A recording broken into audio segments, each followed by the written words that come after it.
प्यारे विद्यार्थियों, कक्षा 7 के लिए आज की कहानी है दादी माँ। और इस कहानी के लेखक या कहानीकार हैं डॉक्टर शिव प्रसाद सिंह। डॉक्टर शिव प्रसाद सिंह हिंदी के जाने माने लेखक हैं।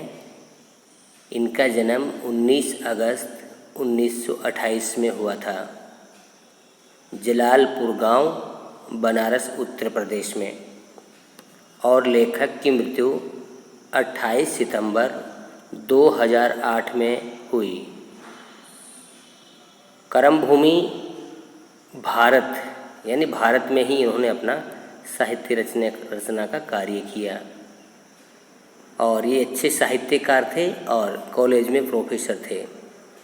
दादी माँ कहानी में शिव प्रसाद सिंह ने अपनी दादी के बारे में, अपने जीवन के अतीत के बारे में वर्णन किया है। और इस कहानी के माध्यम से लेखक ने हमें ये बताया है कि हमारे घर में जो दादी माँ होती है या दादा होते हैं, नाना या नानी, जितने भी बड़े लोग होते हैं, उनके होने से हमारा जीवन पूर्ण होता है, हमारा जीवन पूरा होता है।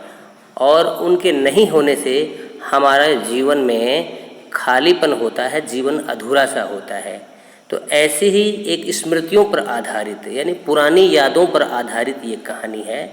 और एक कहानी की शुरुआत इस प्रकार से होती है कि लेखक जब बड़े हो जाते हैं और नौकरी करने कहीं दूर चले जाते हैं, तो उनके घर से एक लेटर आता है, एक पत्र आता है। और उस पत्र के माध्यम से ये समाचार मिलता है कि उनकी दादी माँ अब नहीं रही, यानी दादी माँ की मृत्यु हो गई है। तो हाथ में वो पत्र लिए हुए वह एक बहुत गहरी सोच में पड़ जाते हैं। वो अपनी दादी माँ के बारे में सोचते हैं। पुराने दिन जो हैं उनके दिमाग में घूमने लग जाते हैं और वो दादी माँ की पुरानी स्मृतियों में विचरण करते रहते हैं। दादी माँ की पुरानी बहुत सी बातें उनके दिमाग में घूमती रहती हैं और बहुत अफसोस भी होता है और यकीन नहीं होता है कि दादी माँ अब इस दुनिया में नहीं है। तो कहानी की शुरुआत अपनी कमजोरी से वो करते हैं कि मैं बचपन में किस प्रकार का व्यक्ति था। कमजोरी ही है अपनी, पर सच तो यह है कि जरा सी कठिनाई पड़ते, बीसों गर्मी, बरसात और वसंत देखने के बाद भी मेरा मन सदा नहीं तो प्राय अनमना सा हो जाता है। यानी लेखक कह रहे हैं कि बीसों गर्मी, सर्दी, बरसात बीतने का मतलब होता है कि 20 साल का जब मैं हो गया तब तक की ये स्थिति है कि प्राय कभी कभी मैं उदास हो जाया करता था। मेरे शुभचिंतक मित्र मुँह पर मुझे प्रसन्न करने के लिए आने वाली छुट्टियों की सूचना देते हैं और पीठ पीछे से मुझे कमज़ोर और जरा सी प्रतिकूलता से घबराने वाला कहकर मेरा मजाक उड़ाते हैं। यानी मेरे दोस्त लोग या मेरी चिंता करने वाले जो लोग हैं वो मुझे एक कमज़ोर व्यक्ति समझते थे। यानी हर छोटी सी विपरीत परिस्थिति में भी मैं घबरा जाता था। तो मेरे पीछे से तो वो लोग मेरी कमज़ोरी की चर्चा करते थे, मगर सामने मुझे प्रसन्न करने के लिए, खुश करने के लिए छुट्टियों की सूचना देते थे। अच्छा, अब कभी उन बातों को न सोचूंगा। ठीक है, जाने दो, सोचने से होता ही क्या है। पर बरबस मेरी आँखों के सामने, बरबस का मतलब अचानक, आँखों के सामने सर्द की शीत किरणों के समान स्वच्छ शीतल किसी की धुंधली छाया नाच उठी। यानी सर्दी के मौसम में जैसे सूरज की किरणें जो होती हैं बहुत सुहावनी लगती हैं, ऐसी ही सुहावनी यादें मेरे दिमाग में आ गई। एक किसी की धुंधली सी छाया मेरी आंखों में नाच उठी और वो थी लेखक की दादी। मुझे लगता है जैसे क्वार के दिन आ गए हैं। क्वार अश्विन का महीना होता है और इस महीने में बरसात की समाप्ति हो जाती है और शीतकाल की शुरुआत होती है। क्वार के महीने में क्या होता है कि बरसात के 3-4 महीने में जो पानी गड्ढों में, जलाशयों में, तालाबों में भर जाता है और उसमें बच्चे नहाते हैं और उस पानी में जब सूरज की किरणें गिरती हैं, पड़ती हैं, तो पानी गर्म हो जाता है और उस पानी में घुले हुए कई प्रकार के घास की जड़ें, उनकी एक अलग ही प्रकार की गंध आती है। तो क्वार के महीने के बारे में, उनके के बारे में चर्चा कर रहे हैं कवि लेखक। जैसे क्वार के दिन आ गए हैं, मेरे गांव के चारों ओर पानी ही पानी हिलोरे ले रहा है। हिलोरे का मतलब तरंग लेना, लहर, पानी का लहराना। दूर के सिवान से बहकर आए हुए मोथा और साई की अधगली घासें, घेवुर और वन प्याज, ये घास के नाम हैं 3-4। एक जो मोथा एक घास होती है, साई, घेवुर और वन प्याज, ये घास के नाम हैं अलग अलग। तो 4 प्रकार की घास का नाम दिया गया है। तो ये पानी आसपास के जो तटीय क्षेत्र होता है, नाले होते हैं, उनके आसपास का जो घास होता है पानी के साथ में बहकर आ जाता है और पानी जहाँ इकट्ठा होता है जिन गड्ढों में, वहाँ पर वो घास उसी के अंदर पड़ा रहता है कई दिनों तक, तो सड़ने लग जाता है। तो उस घास में की अलग प्रकार की बदबू सी आती है, पानी में अलग खुशबू सी आती है। घासों के बीच सूरज की गर्मी से में खोलते हुए पानी में सड़कर एक विचित्र गंध छोड़ रहे हैं। रास्तों के कीचड़ सूख गए हैं और गांव के लड़के किनारों पर झाग भरे जलाशयों में धमाके से कूद रहे हैं। अपने अपने मौसम की अपनी अपनी बातें होती हैं, यानी हर मौसम का अपना मज़ा होता है, अपना आनंद होता है। तो लेखक को क्वार के महीने की याद आ रही है और कह रहे हैं कि जब पानी भर जाता था तो गांव के लड़के क्या करते थे, उस पानी में, उन गड्ढों में कूद कूद करके नहाते थे, तो झाग भरा पानी हो, झाग आ जाते थे, पुराना पानी होता था। आषाढ़ में आम और जामुन न मिले, चिंता रही। अगहन का महीना होता है, माघशीर्ष जिसको बोलते हैं। अगहन में चिवड़ा और गुड़ न मिले, दुख नहीं। चैत्र के दिन में लाई के साथ गुड़ की पट्टी न मिले। चैत्र देसी जो महीने होते हैं उसका पहला महीना चैत्र होता है। जैसे हमारा अंग्रेजी महीनों में जनवरी महीना पहला होता है, वैसे ही हमारे भारतीय महीनों में चैत्र का महीना जो है वो पहला महीना होता है। गुड़ ना मिले, अफसोस नहीं, पर क्वार के दिनों में इस गंधपूर्ण झाग भरे जल में कूदना न हो तो बड़ा बुरा मालूम होता है। इसका मतलब लेखक ये कहना चाहता है कि हर मौसम का अपना मज़ा होता है, पर क्वार के दिनों में जो झाग भरा पानी गड्ढों में इकट्ठा रहता है, उसमें कूद कूद करके नहाने में जो मज़ा आता है उसकी तो बात ही कुछ और है। मैं भीतर हुड़क रहा था। हुड़क होने का मतलब बहुत खुश होना अंदर से। एक दिन ही तो कूद सका था, नहा धोकर बीमार हो गया। लेखक पुरानी बात बता रहे कि मैं 1-2 बार पानी में नहाया और नहा करके एक बार क्या हुआ, बीमार हो गया। बीमार हो गया, हल्की बीमारी न जाने क्यों मुझे अच्छी लगती है। थोड़ा थोड़ा ज्वर था। ज्वर का मतलब होता है बुखार आना। सर में साधारण दर्द और खाने के लिए दिन भर नींबू और साबू। लेकिन उस बार ऐसी चीज़ नहीं थी। जबर तो चढ़ता ही गया, रजाई पर रजाई, और उतरा रात 12 बजे के बाद। कि एक बार बुखार ऐसा चढ़ा कि सर्दी बहुत लगने लगी। रजाई पे रजाई, कई रजाई ओढ़ ली, पर फिर भी सर्दी लग रही थी और बुखार उतरा ही नहीं। रात को 12 बजे जाकर के बुखार उतरा। दिन में चादर लपेटे सोया था। दादी माँ आई, शायद नहाकर आई थी उसी झाग वाले जल से। इसका मतलब पहले वाले जो लोग थे वो बरसात का जो पानी भरा हुआ होता था उसी में नहाना धोना ये काम कर लेते थे। झाग वाले पानी में पतले दुबले शरीर, सने सर पर सफ़ेद किनारीदार धोती, सन से सफ़ेद बालों के सिरों पर सद्य टपकते हुए जल की शीतलता, यानी सन की तरह से उनके कोमल बाल जो सफ़ेद हो गए थे बुढ़ापे में, और उन बालों से पानी की बूंदें टपक रही थी। आते ही उन्होंने सिर पर हाथ पेट छुआ, बहुत ही धीरे से बुदबुदाकर कुछ बोली। शायद किसी देवी देवता को जान से के बदले जान देने की मिन्नत रही हो। फिर आंचल की गांठ खोल किसी अदृश्य शक्तिधारी चबूतरे की मिट्टी मुँह में डाली। यानी ये पुराने जो लोग हैं उनका ये मानना होता है कि बच्चे बीमार हो जाते हैं ना, तो कोई देवी देवता का भी प्रकोप हो सकता है, तो वो किसी मंदिर में से के चबूतरे पे से जो मिट्टी होती है या राख होती है वो उसको अपने पल्लू में बांध करके लाई थी और उसी राख को उस लेखक के मुँह पर डाल देती है, मुँह में डाल देती है कि इससे से जो कोई प्रकोप होगा तो वो दूर हो जाएगा। माथे पर लगाई, दिन रात चारपाई के पास बैठी रहती थी। कभी पंखा झलती, यानी उस ज़माने में बिजली के पंखे नहीं थे तो हाथ के पंखे से वो उनको हवा करती है लेखक को। कभी जलते हुए हाथ पैर कपड़े से सहलाती, सिर पर दालचीनी का लेप करती। तो कभी जब बहुत ज़्यादा बुखार हो जाती है तो तापमान को कम करने के लिए गीला कपड़ा शरीर पर लगाया जाता है, तो दादी माँ ये काम करती थी।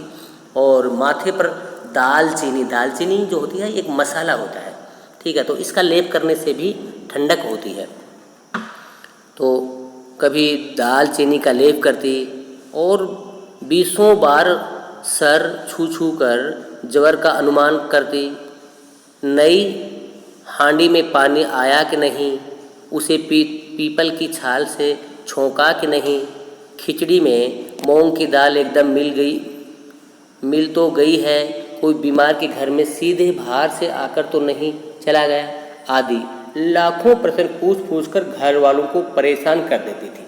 यानी लेखक जब बीमार हुआ है तो लेखक की बहुत ज़्यादा चिंता, सबसे ज़्यादा चिंता दादी को होती है और दादी लेखक को ठीक करने के लिए कई प्रयास करती है, अलग अलग तरीके अपनाती है। वो पीपल का पानी, छाल का पानी पिलाती है, अलग मटकी में ही उसका पानी होता है, किसी दूसरे से मिलने नहीं देती है, कभी दालचीनी का लेप करती है, कभी गीला कपड़ा लेखक के शरीर पर लगाती है और पूरे घर वालों को परेशान कर देती है कि लड़के के लिए जो खिचड़ी बनाई है उसमें मूंग अच्छी तरह से मिला कि नहीं मिला। तो इन बातों से ये लगता है कि दादी माँ जो होती है वो बच्चों का सबसे ज़्यादा ख्याल करती है और इस प्रकार की दादी माँ यदि दुनिया से चली जाती है तो चिंता होना एक स्वाभाविक ही है। तो लेखक को भी ऐसे ही होता है। तो लेखक बीमार है, चित्र में दिखाया गया है। दादी माँ को गाँव की 50 किस्म की दवाइयों के नाम याद थे। यानी पहले के ज़माने में जो आयुर्वेदिक दवाइयाँ होती हैं, जड़ी बूटियाँ होती हैं, उन्हीं से इलाज करते थे लोग। तो उनको 50 प्रकार की दवाइयों के कोई नाम थे गाँव की। गाँव में कोई बीमार होता उसके पास पहुँचती और वहाँ भी वही काम, हाथ छूना, माथा छूना, पेट छूना और फिर नज़र टोना, भूत से लेकर मलेरिया, सरनाम, निमोनिया तक का अनुमान वे विश्वास के साथ सुनाती। महामारी और विसूचिका महामारी, जैसे अब ये चल रहा है कोविड-19 बीमारी जो है, कोरोना बीमारी चल रही है, ये महामारी पूरे विश्व में फैली हुई है। तो इसी प्रकार से पहले इस प्रकार की बीमारियां थी जो गांव में फैल जाती थी और उन पर कंट्रोल नहीं होता था। तो विसूचिका भी एक बीमारी जिसमें उल्टी दस्त हो जाते हैं के दिनों में रोज़ सवेरे उठकर स्नान के बाद लवंग और गुड़ मिश्रित जलधार, गूगल और धूप, टोना टोटका और सफाई कोई उनसे सीखे। यानी इन महामारी के दिनों में बचाव के कई उपाय दादी माँ करती थी और कह रहे हैं भाई सफाई की बात तो दादी माँ से ही सीखे। दवा में देरी होती, मिश्री या शहद खत्म हो जाता, चादर या गिलाफ नहीं बदले जाते तो वे जैसे पागल हो जाती। बुखार तो मुझे अब भी आता है, नौकर पानी दे जाता है। मेरा महाराज अपने मन से पकाकर खिचड़ी या साबू डॉक्टर साहब आकर नाड़ी देख जाते हैं और कुनैन मिक्सचर की शीशी की तिताई माने कड़वापन के डर से बुखार भाग भी जाता है। पर न जाने क्यों ऐसा बुखार को बुलाने का जी नहीं होता।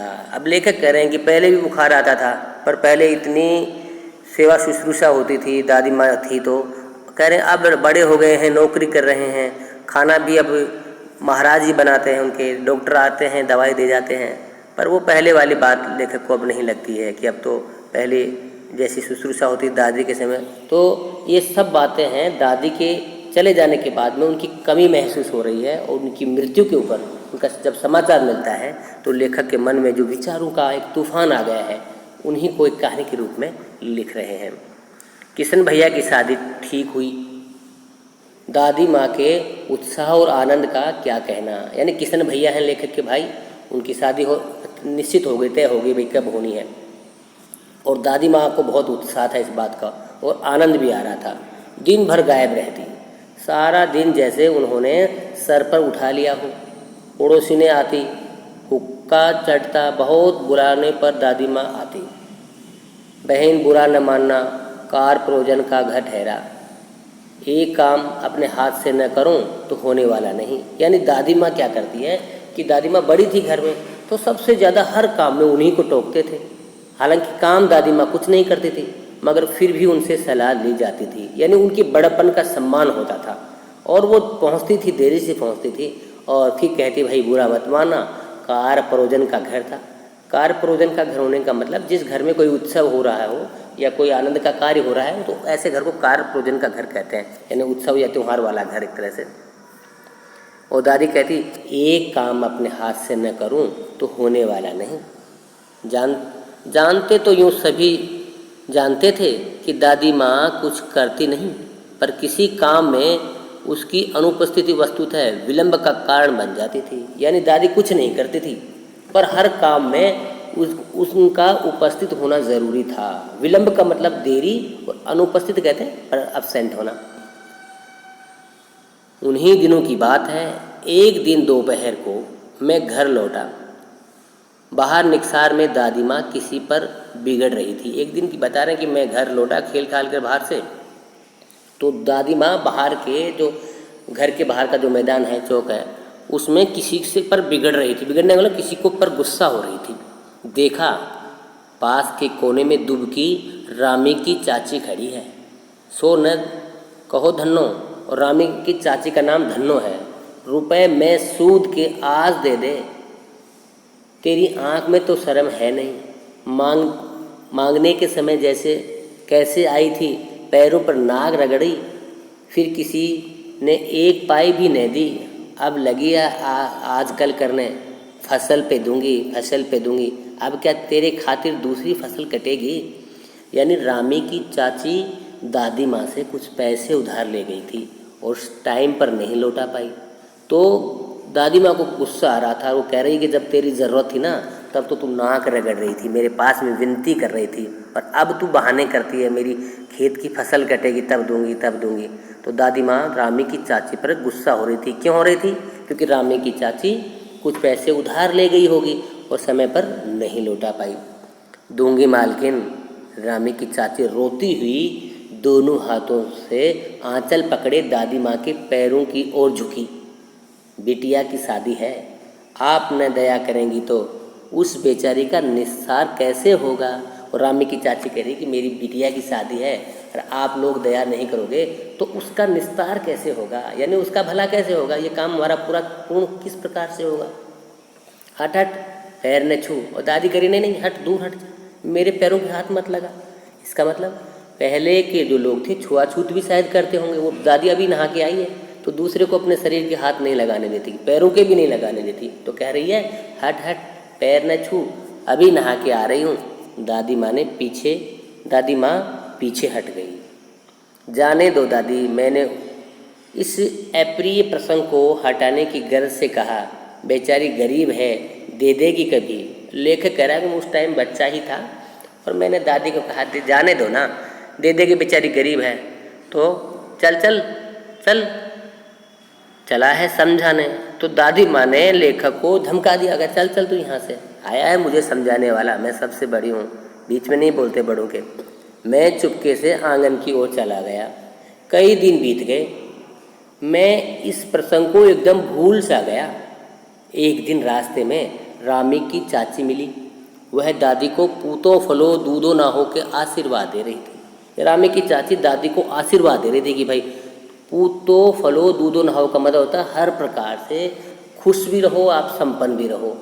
मैंने पूछा क्या बात है धन्नो चाची, तो उसने विह्वल होकर कहा, यानी बहुत ही प्रसन्नचित मन से कहा, उरीन हो गई बेटा, उऋण का मतलब होता है किसी का कर्जा उतर गया। उऋण कहते हैं, ऋण कर्जा होता है, कर्ज होता है, वो किसी से उधार लिया हुआ।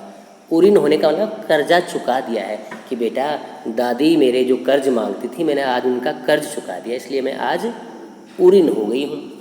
बेटी की शादी तो ऋण ही है, न भगवान भला करे हमारी मालकिन का।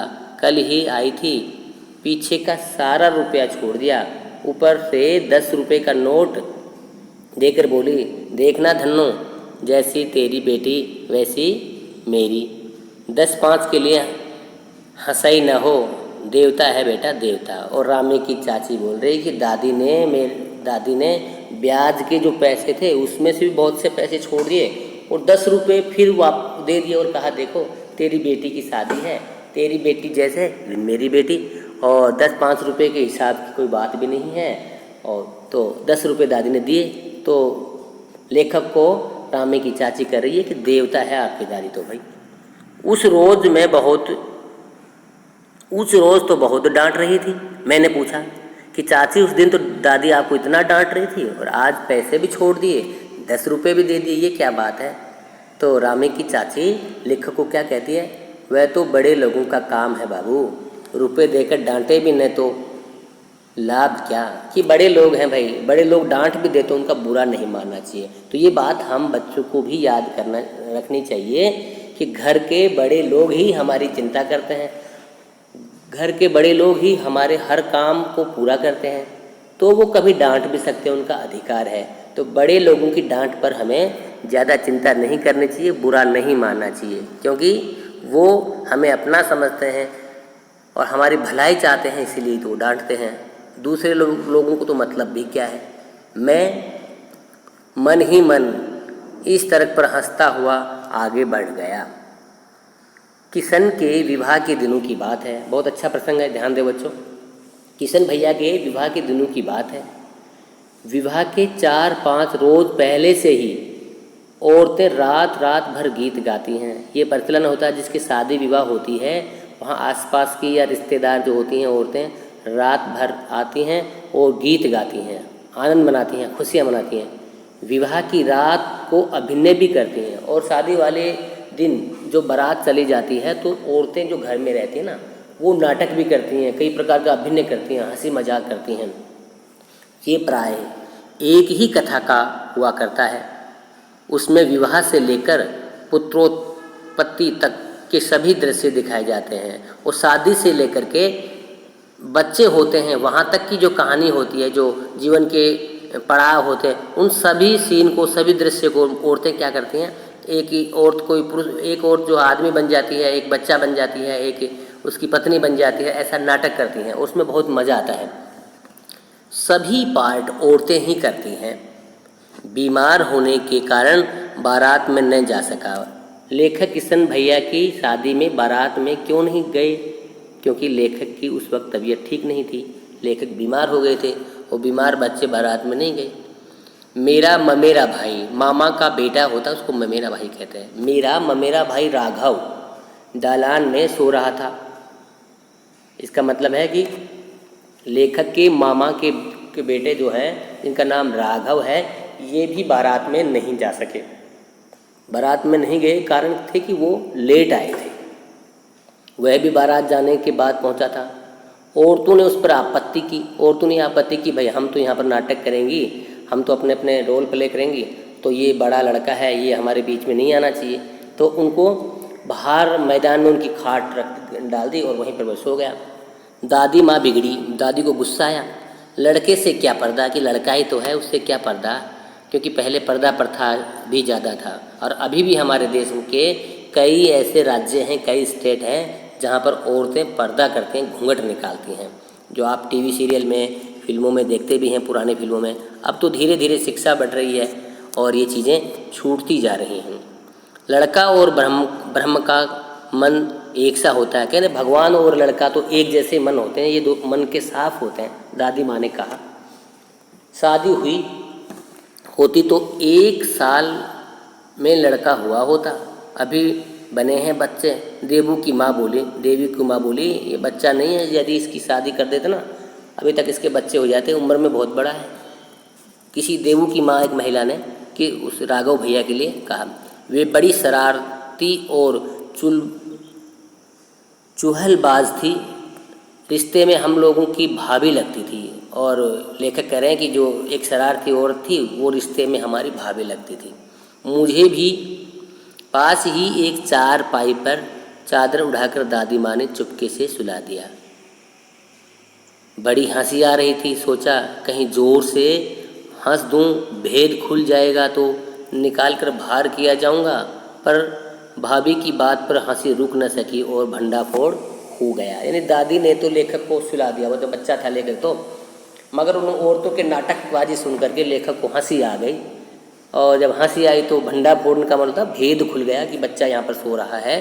तो फिर औरतों ने ऑब्जेक्शन किया, विरोध किया कि नहीं भाई बच्चा नहीं, ये तो बड़ा लड़का है और इनको तो यहाँ नहीं, इनको तो बाहर सोना चाहिए, यहाँ से हटना चाहिए। ये न लोग देबू की माँ ने चादर खींची। कहो दीदी ये कौन सा बच्चा सोया है, बेचारा रोता है, शायद दूध तो पिला दूँ। हाथापाई शुरू हुई। दादी माँ बिगड़ी, लड़के से क्यों लगती है। देबू की माँ ने क्या किया, लेखक की चादर खींच करके कहा ये छोटा बच्चा लो, इसको दूध पिला देती हूँ, रोता होगा, ऐसे मजाक करने लगी। और उसकी मजाक पर दादी माँ गुस्सा हो गई। तो बने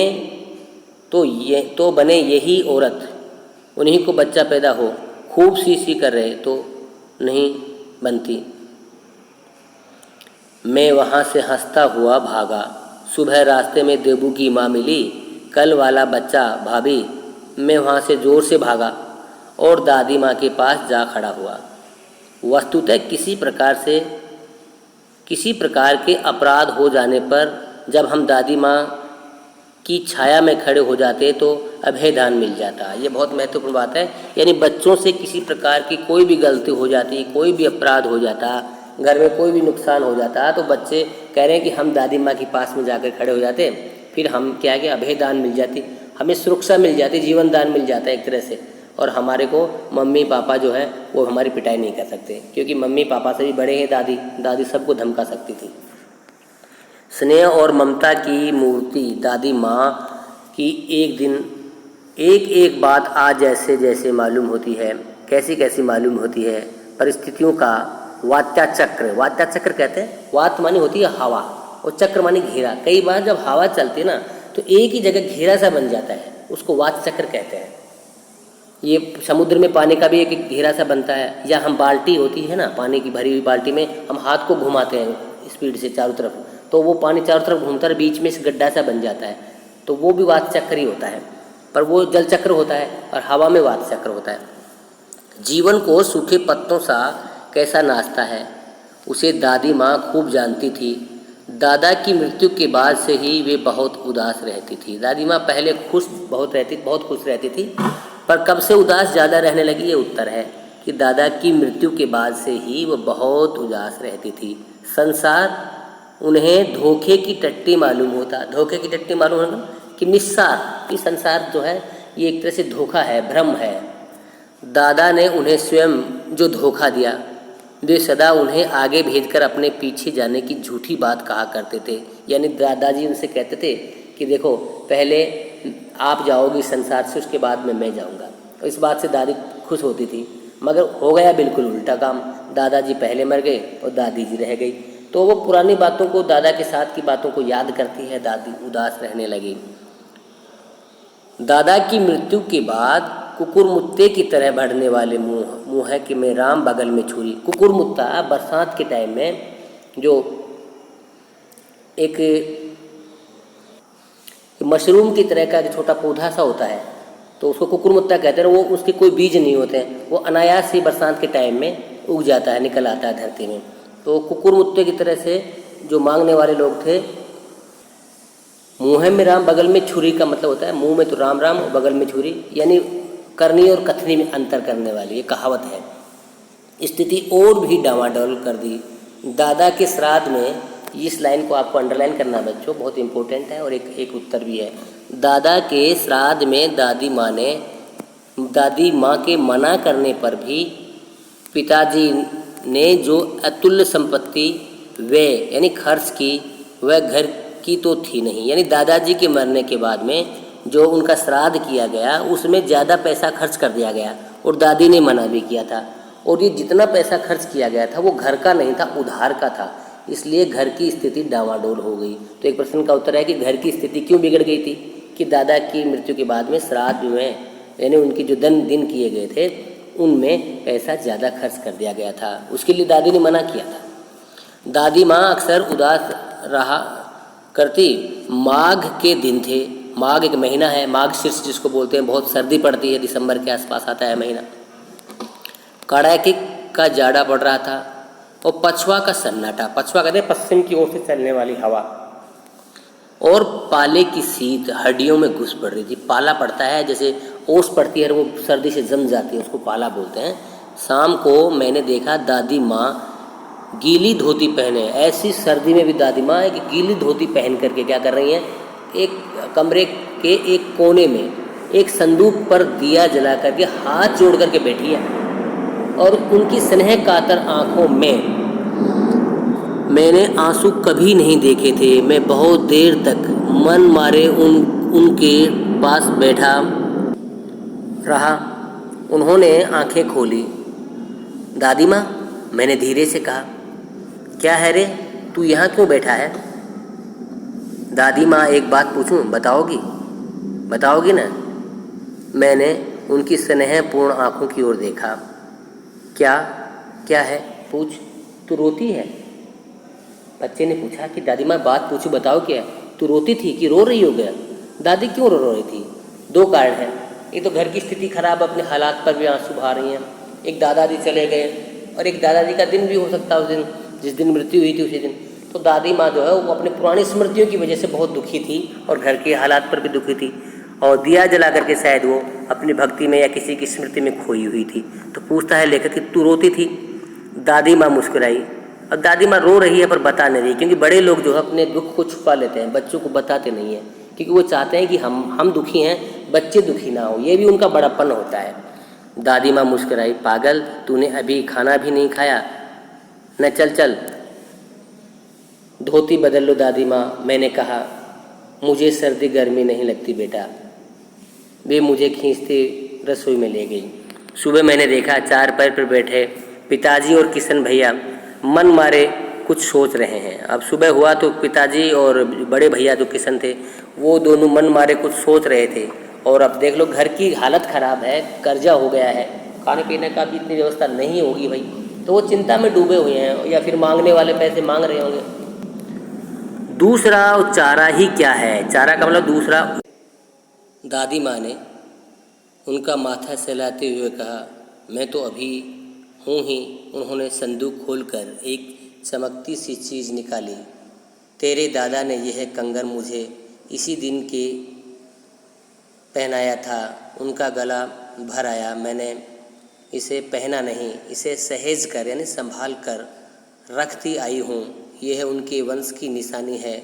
उन्होंने आंसू पोंछकर कहा, पुराने लोग आगा पीछा सब सोचा करते थे बेटा, यानी पुराने लोग जो थे वो आगा पीछा सोचते थे, आगे की बात भी पहले सोचते थे, पता नहीं कब जीवन में संकट आ जाए, इसलिए बचत के रूप में इन गहनों को रखा करते थे।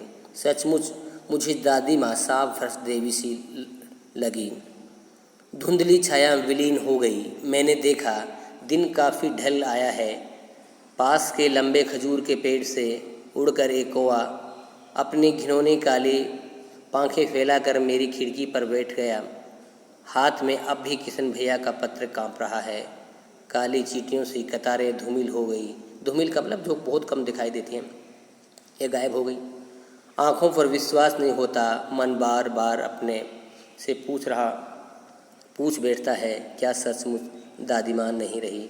तो इस प्रकार से दादी माँ, ये दादी के बारे में ही पूरी कहानी है और आशा करते हैं ये आपको निश्चित रूप से समझ में आई होगी।